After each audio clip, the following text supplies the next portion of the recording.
Hello dear students, welcome to my channel easy pharma with Kalyani. मैं हूं कल्याणी और आपके लिए लेकर आई हूं मैराथन क्लास का part 4। The students who are preparing for GPAT exam, exit exam and all pharma competitive exams like ZP, DHS, railway pharmacist, TI, उनके लिए जो है हमारा वीडियो बहुत ही इम्पोर्टेंट रहने वाला है। तो वीडियो को जो है एंड तक जरूर देखिएगा। अभी तक आपने पार्ट 1, पार्ट 2 या पार्ट 3 नहीं देखा तो वो भी वीडियो जो है बहुत ही इम्पोर्टेंट एंड रिवीजन बेस्ड के हिसाब से बहुत ही इम्पोर्टेंट है और जरूर देखिएगा। तो चलो स्टार्ट करते हैं। तो एसिड बेस टाइट्रेशंस में जो है उनकी थ्योरी के हिसाब से एसिड की डेफिनेशन क्या होती है, बेस की क्या होती है, ये क्वेश्चंस में आते हैं। तो according to acid base titration there are three theories, Arrhenius, Lowry Bronsted and Lewis. तो अकॉर्डिंग टू एरेनियस, एसिड जो है प्रोटॉन डोनर होते हैं एंड बेस जो है वो हाइड्रोक्साइड डोनर होते हैं। लॉरी ब्रोंस्टेड जो साइंटिस्ट थे उन्होंने एसिड की डेफिनेशन में प्रोटॉन डोनर कहा था और बेस को जो है प्रोटॉन एक्सेप्टर कहा था। और अकॉर्डिंग टू लेविस साइंटिस्ट जो है एसिड जो होते हैं वो इलेक्ट्रॉन पेयर एक्सेप्टर होते हैं एंड बेस जो होते हैं वो इलेक्ट्रॉन पेयर डोनर होते हैं। उसके बाद में ये तीन कंपाउंड के आपको डाइइलेक्ट्रिक कांस्टेंट याद रखने हैं। जैसे कि वाटर का डाई इलेक्ट्रिक कांस्टेंट होता है 78.5, सल्फ्यूरिक एसिड का होता है 100 एंड साइक्लोहेक्सेन का होता है 2। उसके बाद में सॉल्वेंट्स के टाइप्स होते हैं। तो जैसे सॉल्वेंट्स के टाइप्स है तो उसका नेचर क्या होता है और उनके एग्जाम्पल में क्या आते हैं, इन इसके बेस पे भी जो है क्वेश्चंस आते हैं। जैसे कि सॉल्वेंट्स के टाइप है protogenic, protophilic, aprotic and the amphiprotic. तो प्रोटोजेनिक, प्रोटोनजेनिक यानी एसिड क्या होते हैं जिसमें प्रोटॉन प्रेजेंट होते हैं। तो प्रोटोजेनिक यानी उसका नेचर हो गया एसिड, जिसके एग्जाम्पल में आते हैं पूरे एसिड जैसे कि एसिटिक एसिड है, फॉर्मिक एसिड है, प्रोपियोनिक एसिड है। उसके बाद में प्रोटोफिलिक, प्रोटोफिलिक सॉल्वेंट जो होते हैं उसका नेचर होता है बेसिक इन नेचर, जिसके एग्जाम्पल में आते हैं पायरिडीन, डाइमिथिल फॉर्मेमाइड, इथिलीन डायमाइन। और उसके बाद में आते हैं हमारे अप्रोटिक सॉल्वेंट, अप्रोटिक यानी जिसमें अब्सेंस ऑफ प्रोटॉन होता है तो उसका नेचर होता है न्यूट्रल, जिसके एग्जाम्पल में आते हैं chloroform, benzene, toluene, acetone and dioxin, ये होते हैं कंपाउंड अप्रोटिक। उसके बाद में फोर्थ टाइप है सॉल्वेंट का हमारा, दैट इज द एम्पीप्रोटिक। एम्पीप्रोटिक यानी जिसमें जिसका नेचर एसिडिक भी होता है और बेसिक भी होता है, एम्पी यानी बोथ। तो इसके एग्जाम्पल में आते हैं वाटर एंड द अल्कोहल। तो ये चार्ट जो है आपको याद रखना है, यानी ये टर्म्स जो है उसका नेचर क्या होता है और इनमें कौन कौन से एग्जाम्पल्स जो है आते हैं। उसके बाद में टाइट्रेशन, जैसे कि रेडॉक्स टाइट्रेशन है, प्रेसिपिटेशन टाइट्रेशन है, जिसे अर्जिनोमेट्रिक टाइट्रेशन भी बोला जाता है। तो उसके बेस पे सम इंपॉर्टेंट पॉइंट्स है।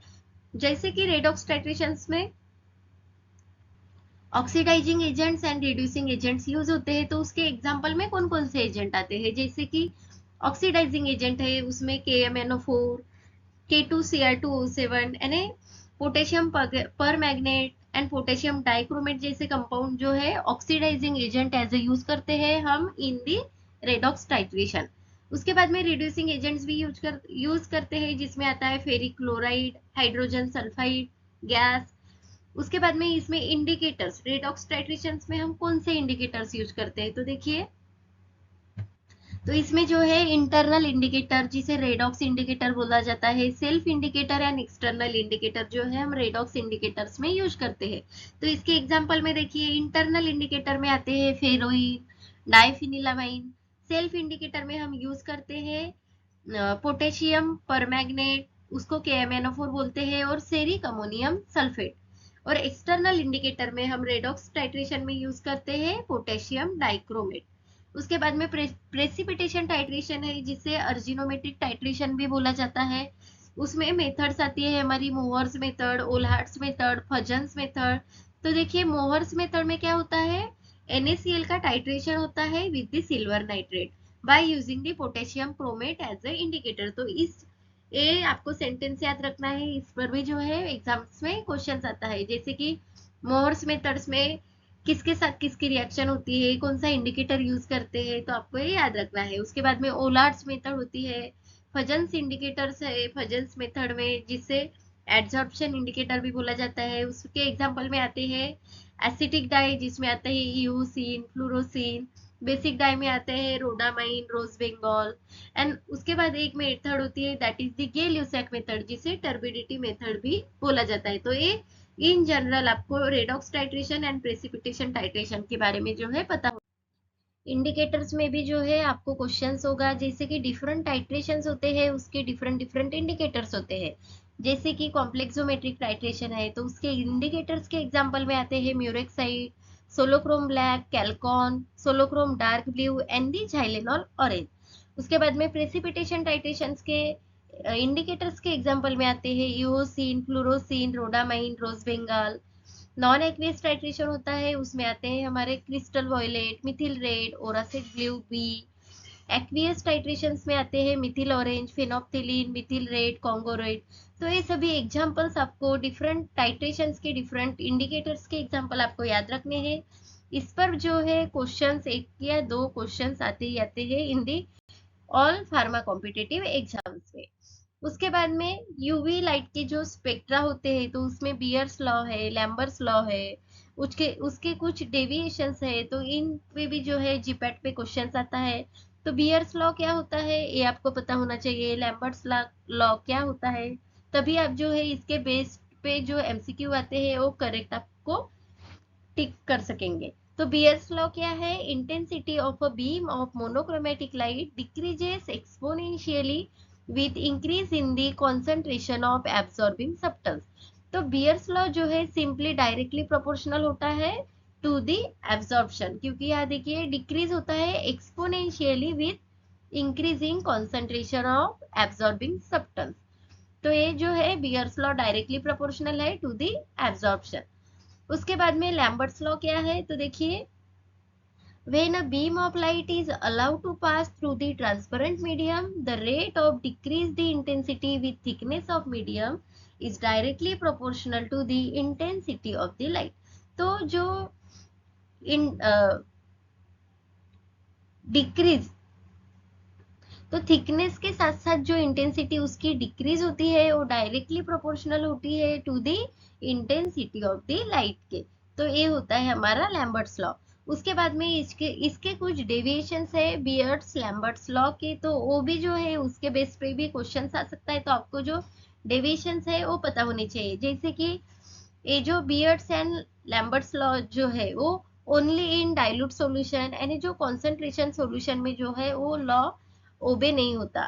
उसके बाद में law does not follow in case of suspension, अगर आपका सॉल्यूशन जो है सस्पेंशन है तो वहां स्कैटरिंग हो जाएगी, तो वो उधर जो है ये लॉ फॉलो नहीं होता। उसके बाद में it does not obey if any chemical reaction occurs in solution, अगर सॉल्यूशन में कुछ केमिकल रिएक्शंस ऑकर्स हो रही है तो ये लॉ जो है वहां ओबे नहीं होता। उसके बाद में it does not follow in case of polychromatic light, अगर पॉलीक्रोमेटिक लाइट है तो उसमें जो है ए लॉ भी नहीं होता, यानी इस ए लॉ को फॉलो नहीं कर सकते उसमें। ए लॉ जो है beards and Lambert's law it's only for the monochromatic, यानी जहां सिंगल लाइट पास होती है वही जो है ए लॉ ओबे होता है। उसके बाद में it does not follow in case of broad slit width, अगर ब्रॉड स्लाइट विथ है तो उस कंडीशन में भी जो है वो ए लॉ फॉलो नहीं होता। उसके बाद में इलेक्ट्रोड्स है, तो डिफरेंट टाइट्रेशंस में डिफरेंट इंडिकेटर्स इलेक्ट्रोड होते हैं और रेफरेंस इलेक्ट्रोड होते हैं। तो कौन से टाइट्रेशन में कौन सा इंडिकेटर इलेक्ट्रोड होता है, कौन सा रेफरेंस इलेक्ट्रोड होता है, इसके बारे में भी जो है एग्जाम्स में क्वेश्चन आता है।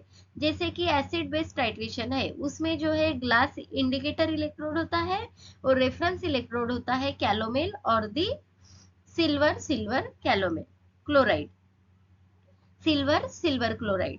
उसके बाद में प्रेसिपिटेशन टाइट्रेशन में इंडिकेटर इलेक्ट्रोड होता है सिल्वर एंड रेफरेंस इलेक्ट्रोड में होता है हमारा कैलोमेल। रेडॉक्स टाइट्रेशन में जो इंडिकेटर इलेक्ट्रोड होता है वो होता है प्लेटिनम एंड रेफरेंस इलेक्ट्रोड होता है कैलोमेल और दी सिल्वर क्लोराइड। और लास्ट में चिलोमेट्रिक टाइट्रेशन जो होता है उसमें इंडिकेटर इलेक्ट्रोड होता है mercury mercury and reference electrode में आता है हमारा कैलोमेल और दी सिल्वर क्लोराइड। तो एज अ रेफरेंस इलेक्ट्रोड हम सिल्वर सिल्वर क्लोराइड जो इलेक्ट्रोड होता है वो मोस्ट ऑफ द टाइम और कैलोमेल जिसे बोला जाता है ये यूज करते हैं। उसके बाद में कुछ टर्म्स है एनालिसिस में जिसके बेस पे जो है एग्जाम्स में क्वेश्चंस आते हैं, जैसे कि क्रोमोफोर क्या होते हैं। तो देखिए इस पर भी जो है एमसीक्यूज आपको रहेंगे। अगर आपको ये टर्म क्लियर है तो आप एमसीक्यू जो है वो सही जो है वो करेक्ट करके आएंगे। तो क्रोमोफोर देखिए क्या होते हैं, it denotes a functional group which gives the specific colour to the compound. तो क्रोमोफोर ए एक प्रकार का फंक्शनल ग्रुप ही डिनोट करता है, जिसकी वजह से कंपाउंड को स्पेसिफिक कलर आता है।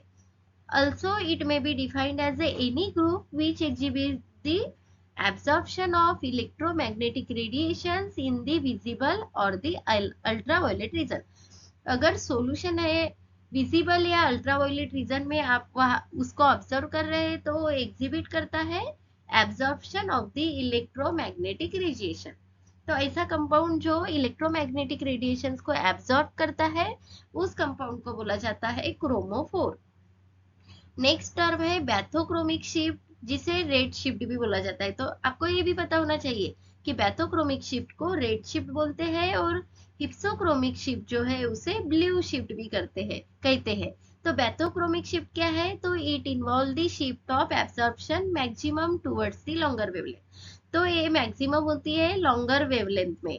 और हिप्सोक्रोमिक शिफ्ट जिसे ब्लू शिफ्ट बोला जाता है, ये मैक्सिमम होती है टुवर्ड्स द शॉर्टर वेवलेंथ में। तो ये हाईलाइट किए गए, आपको याद रखना है। उसके बाद में हाइपर क्रोमिक शिफ्ट होती है, जो increase the intensity of absorption की जो इंटेंसिटी है उसको इंक्रीज करती है। Hyper chromic shift and hypochromic shift होती है जो डिक्रीज करती है in the intensity of the absorption. उसके बाद में हमारी टर्म है ऑक्सोक्रोम। तो ऑक्सोक्रोम क्या होते हैं, it is a group that itself does not act as a chromophore, but when attached to the chromophore shift the absorption maximum towards the longer wavelength।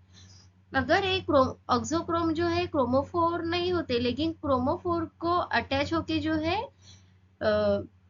Longer wavelength में जो है shift करते हैं absorption. उसके बाद में मास स्पेक्ट्रोमेट्री जो है उसके डिटेक्टर्स पे या फिर उसके टेक्निक्स पे भी जो है कॉम्पिटेटिव एग्जाम्स में क्वेश्चंस आता है। जैसे कि मास स्पेक्ट्रोमेट्री के मेनली 2 टाइप्स होती है। तो इसमें जो है देखिए आयोनाइजेशन टेक्निक्स है, जिसमें 2 टेक्निक्स है, hard ionisation technique and the soft ionisation technique.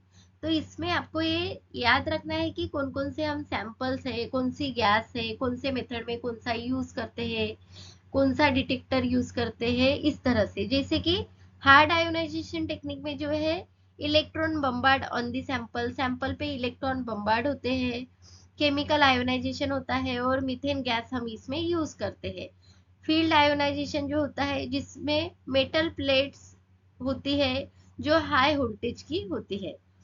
ये जो है हार्ड आयोनाइजेशन के सब पॉइंट्स है। तो थर्मल आयोनाइजेशन में, थर्मल यानी होता है हीट रिलेटेड, तो इसमें हीट सैंपल एंड कन्वर्ट करते हैं उसको आयंस में।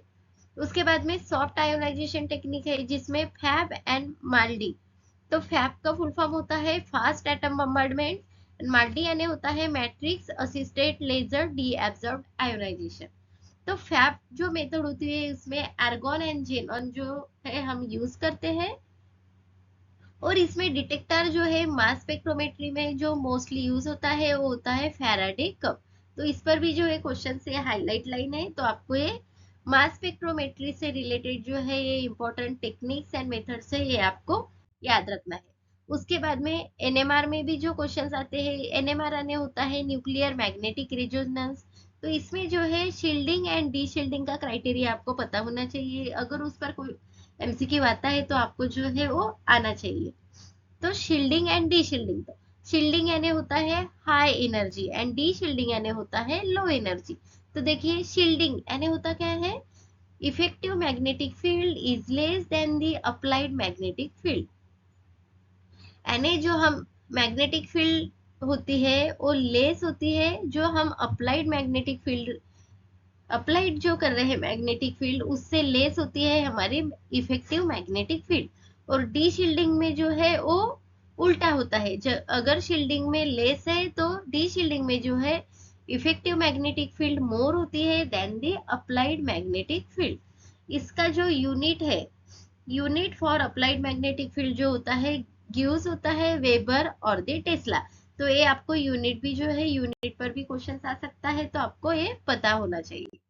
उसके बाद में एनएमआर में सॉल्वेंट्स यूज करते हैं, तो उसकी प्रॉपर्टीज क्या है इस पर भी जो है क्वेश्चन आता है। जैसे कि वो डी प्रोटोनेटेड होना चाहिए, डीएमएसओ यानी डाई मिथिल सल्फोक्साइड, जो हाई पोलर सॉल्वेंट्स जो है हम यूज करते हैं मोस्टली, केमिकली इनर्ट होने चाहिए, मैग्नेटिकली आइसोट्रोपिक होने चाहिए, and particularly devoid of the hydrogen atoms, जैसे कि pyridine, dioxane, dimethyl formamide, DMF, acetonitrile benzene, carbon tetrachloride, carbon sulphide and the hexachloroacetone. ये हमारे एग्जाम्पल में आते हैं जो हम सॉल्वेंट्स यूज करते हैं इन एनएमआर। तो ये था इन जनरल एनएमआर के बारे में जो क्वेश्चंस पूछे जा सकते हैं, वही मेन पॉइंट जो है हमने इस वीडियो में कवर किए गए हैं। उसके बाद में एक्सरे डिफ्रैक्शंस में भी अगर आया, तो जैसे कि हम कॉपर मटेरियल यूज करते हैं, तो इस तरह से क्वेश्चन आता है। जैसे कि एक्सरे जो है डिस्कवर्ड किया गया था बाय द विलियम के रोएंटन साइंटिस्ट ने। इसमें जो रिलेशनशिप का जो थ्योरी है वो हेनरी मोसेली थ्योरी है। इसमें ब्रैगस इक्वेशन से एक्सरे डिफ्रैक्शन को डिटरमाइन किया जाता है, तो वो इक्वेशन है n lambda is equal to 2d sin theta. Instrumentation name है, जैसे कि सोर्स जो है कुलिट्ज ट्यूब हम इसमें यूज करते हैं, फिल्टर जिरकोनियम फिल्टर जिसमें के लाइन होती है, एंड डिटेक्टर जैसे कि स्किंटिलेटर, प्रोटॉन काउंटर। टारगेट मटेरियल जो होता है कॉपर होता है इन दी एक्सरे डिफ्रैक्शन। तो इन जनरल एक्सआरडी के बारे में इसी में से जो है आपको क्वेश्चन पूछे जा सकते हैं। उसके बाद में क्रोमेटोग्राफी का जो मेथड्स है वो आपको पता होने चाहिए। इन डिटेल्स भी उस पे क्वेश्चन आ सकता है इन एनालिसिस। और इसके फुल फॉर्म्स जो है हमने इन मेथड जो है यहाँ इंग्लिश की गई है, और उसके शॉर्ट फॉर्म, तो इस पर भी जो अगर क्वेश्चन आए तो आप वहाँ अटेम्प्ट कर सकते हैं। तो क्रोमेटोग्राफी क्या होती है, तो ये एनालिटिक टेक्निक है जो purification and separation of organic and inorganic substance के लिए जो है हम यूज करते हैं। तो क्रोमेटोग्राफिक टेक्निक्स है जिसकी वजह से हम प्यूरिफिकेशन करते हैं कंपाउंड का, सेपरेशन भी करते हैं। तो कौन कौन से है, एचपीएलसी, तो इसका फुल फॉर्म पूछा जा सकता है। तो एचपीएलसी यानी हाई परफॉर्मेंस लिक्विड क्रोमेटोग्राफी, या फिर हाई प्रेशर लिक्विड क्रोमेटोग्राफी भी उसे बोला जाता है। एड्सॉर्प्शन कॉलम क्रोमेटोग्राफी होती है, पार्टीशन पेपर क्रोमेटोग्राफी होती है, टीएलसी जिसे थीन लेयर क्रोमेटोग्राफी बोलते हैं, आईईसी जिसे आयन एक्सचेंज क्रोमेटोग्राफी बोलते हैं, जेल परमिएशन जो साइज एक्सक्लूजन क्रोमेटोग्राफी होती है, एससीसी बोलते हैं, गैस क्रोमेटोग्राफी जिसे जीसी बोला जाता है। तो ये शॉर्ट फॉर्म फुल फॉर्म या क्रोमेटोग्राफी का रिलेटेड जो है आपको पूरा कंसेप्ट क्लियर होना चाहिए। फिलहाल इस वीडियो में हमने जो है पूरा लेंदी नहीं ले सकते, इसलिए शॉर्टकट में जो जितना हो सका उतना कवर किया गया है। तो थीन लेयर क्रोमेटोग्राफी में जैसे कि प्रिंसिपल होता है, in TLC partition occurs on the layer or the finely divided adsorbent which is supported on the glass plate। तो TLC जो है हम ग्लास प्लेट में करते हैं जिसमें पार्टीशन वाला मैकेनिज्म होता है।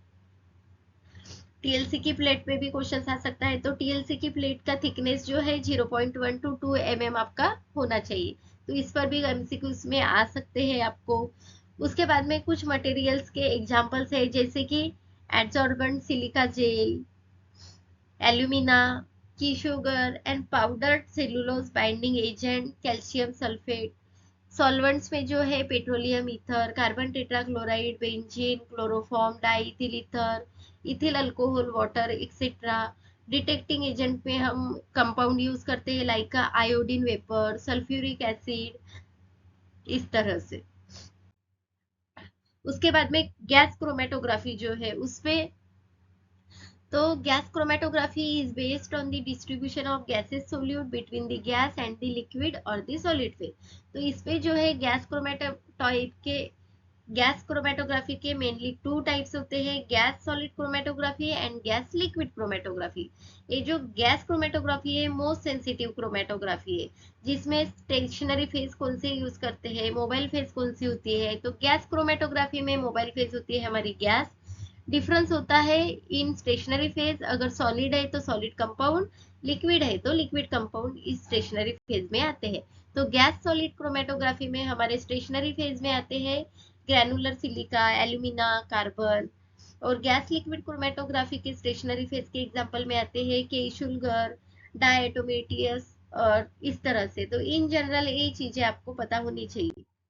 उसके बाद में टेम्परेचर रिक्वायरमेंट होता है, जैसे कि according to different microorganisms के टाइप्स डिफरेंट उसका मीनिंग होता है। जैसे कि साइकोफिल, साइकोफिल्स यानी होता है कोल्ड लेवल, जिसमें आता है बिलो 25 डिग्री सेल्सियस। मेजोफिल्स जो होते हैं वो मॉडरेट टेम्परेचर में आते हैं, तो उसका टेम्परेचर होता है 25 टू 45 डिग्री सेल्सियस। थर्मोफाइल्स में आते हैं हीट लविंग यानी ज्यादा से ज्यादा हीट वाले, उसमें आता है 55 to 65 degree Celsius, not less than 45 degree Celsius. तो ये चार्ट भी आपको याद रखना है, ये टर्म आपको इसका मीनिंग क्या होता है इस पर क्वेश्चन आ सकता है। या फिर साइकोफिल्स में कौन सा टेम्परेचर होता है, जैसे कि बिलो 25 डिग्री सेल्सियस है। तो इन जनरल इस तरह से भी आपको इस पे क्वेश्चन आ सकते हैं। उसके बाद में हाइपर सेंसिटिविटी के कुछ टाइप्स है। तो जैसे कि टाइप 1 है तो उसका नेम ऑफ रिएक्शंस क्या है, कौन से एग्जांपल आते हैं, इस पर भी जो है क्वेश्चंस आते हैं। जैसे कि देखिए टोटल 5 टाइप्स होते हैं। टाइप 1 में जो है, टाइप 1 को बोला जाता है एनाफाइलेक्टिक या इमीडिएट आईजीई रिएक्शन, जिसके एग्जांपल में आते हैं एनाफिलैक्सिस। टाइप 2 में जो है रिएक्शंस का नेम होता है साइटोटॉक्सिक, जो सेल स्टिमुलेटिंग होती है, जिसके एग्जांपल में आते हैं ल्यूपस, एरिथ्रोमेटिसस। टाइप 3 में जो है उसे बोला जाता है इम्यूनो कॉम्प्लेक्स रिएक्शन या फिर टॉक्सिक कॉम्प्लेक्स रिएक्शन, जिसके एग्जांपल में आते हैं Arthus reaction, Stephen Johnson syndrome example जो है वो आता है टाइप 3 रिएक्शंस में, तो उसे बोला जाता है इम्यूनो कॉम्प्लेक्स। टाइप 4 को जो है टी सेल मेडिएटेड रिएक्शन से नाम से बोला जाता है, जिसे डीले रिएक्शन भी बोला जाता है, जिसके एग्जांपल में आता है फोटोसिंथेसिस, फोटोटॉक्सिसिटी। तो अगर आपको पूछा जाता है कि फोटोटॉक्सिसिटी कौन से टाइप्स में आती है, तो आपको होना चाहिए टाइप 4, जिसे टी सेल मेडिएटेड रिएक्शंस भी बोला जाता है। और लास्ट है हमारी टाइप 5, जिसको स्टिमुलेटरी या फिर एंटी रिसेप्टर रिएक्शन से भी जाना जाता है। उसके बाद में कुछ वायरस के ग्रुप्स है और इसके इन्फेक्शन एसोसिएटेड कुछ डिसीज इन्फेक्शंस है। तो एडेनो वायरसेस जो होता है उसकी वजह से रेस्पिरेटरी ट्रैक्ट इन्फेक्शंस होता है, कंजुक्टिवाइटिस होता है। अर्बो वायरस की वजह से yellow fever, dengue fever, leishmaniasis disease जो है वो होते हैं। अरेनो वायरस की वजह से मेनिंजाइटिस जो इन्फेक्शंस है उसके रिलेटेड होता है। कोरोना वायरस तो आपको पता ही है, सीवियर एक्यूट रेस्पिरेटरी सिंड्रोम्स होते हैं। हर्पस वायरस की वजह से चिकन पॉक्स है, या फिर इन्फेक्शियस मोनोन्यूक्लियोसिस है वो होते हैं। माइक्सो वायरस जो होते हैं उसकी वजह से इन्फ्लुएंजा होता है।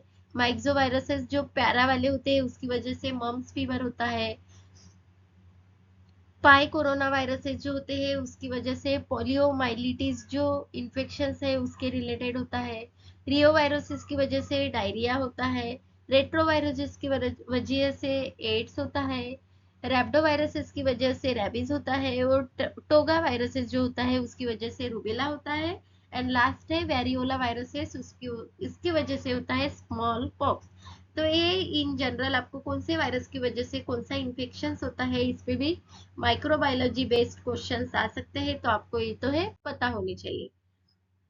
उसके बाद में ये जो हमारी विजिबल स्पेक्ट्रम की जो स्केल है, जो यूवी एंड आईआर किया है, तो इसकी रेंज भी आपको पता होना चाहिए। इसके बेस पे भी जो है क्वेश्चंस आते हैं, जैसे कि अल्ट्रा वायलेट जो होती है वो near about 190 to 400 nanometre wavelength होती है। वॉयलेट कलर जो होता है वो 400 टू 420 नैनोमीटर के जो वेवलेंथ है उसमें दिखाई देता है। इंडिगो के लिए 420 टू 450 नैनोमीटर होता है। ब्लू जो कलर है उसके लिए 450 टू 490 नैनोमीटर है।